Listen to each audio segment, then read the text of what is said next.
பிரியமானவர்களே, ஆண்டவராகிய இயேசு கிறிஸ்துவின் நாமத்தினாலே உங்களை வாழ்த்துகிறேன்.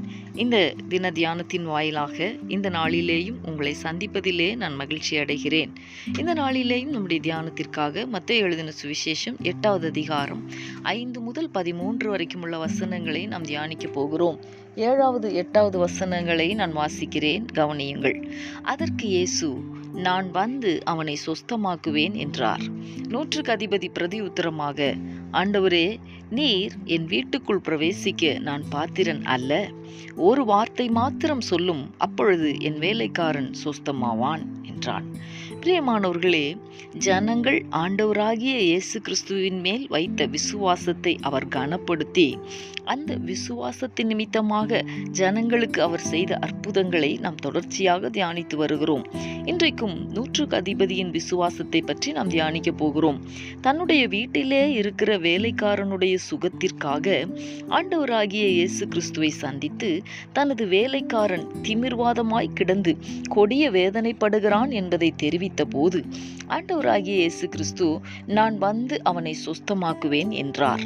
ஆனால் நூற்றுக்கு அதிபதியோ, நீர் என் வீட்டுக்குள் பிரவேசிக்க நான் பாத்திரன் அல்ல. ஒரு வார்த்தை மாத்திரம் சொல்லும், அவன் சொஸ்தமாவான் என்று சொல்லுகிறதை கவனியுங்கள். அன்பானவர்களே, இந்த நூற்றுக்கு அதிபதியின் விசுவாசத்தை பாருங்கள். தேவனுடைய வார்த்தையே சுகமாக்க வல்லமையுள்ளது என்பதை விசுவாசித்து அவன் ஆண்டவரிடத்திலே ஒரு வார்த்தை மாத்திரம் சொல்லும் என்று சொன்னபோது தேவனாகிய கர்த்தர் அவனுடைய விசுவாசத்தை கனப்படுத்தி அற்புதம் செய்ததை நாம் பார்க்க முடிகிறது. ஆண்டவராகிய இயேசு கிறிஸ்து நூற்றுக்கு அதிபதியை நோக்கி, நீ போகலாம், நீ விசுவாசித்தபடியே உனக்கு ஆக கடவது என்று சொன்னார். அந்த நாழிகையிலேயே அவனுடைய வேலைக்காரன் சொஸ்தமானான் என்பதை நாம் வாசிக்கிறோம். எனக்கு அன்பானவர்களே, நம்முடைய தேவனுடைய வார்த்தை வல்லமை உள்ளது. அவருடைய வார்த்தை நம்முடைய வாழ்க்கையிலேயும் அற்புதம் செய்ய போதுமானது என்பதை நாம் விசுவாசித்து ஜெபிக்கலாமா? எங்களை நேசிக்கிற எங்கள் அன்பின் பரலோக தகப்பனே, ஆசீர்வாதமான இந்த நாளுக்காக உமக்கு நாங்கள் நன்றி செலுத்துகிறோம். இந்த நாளிலேயும் உம்முடைய வார்த்தை வல்லமை உள்ளது, உம்முடைய வார்த்தை அற்புதங்களை செய்யும் என்பதை நாங்கள் தியானித்தோமே. நூற்றுக்கு அதிபதியின் வேலைக்காரனுக்கு நீர் ஒரு வார்த்தை சொன்ன பொழுது அவன் சொஸ்தமானான் என்று நாங்கள் வாசித்தோமே.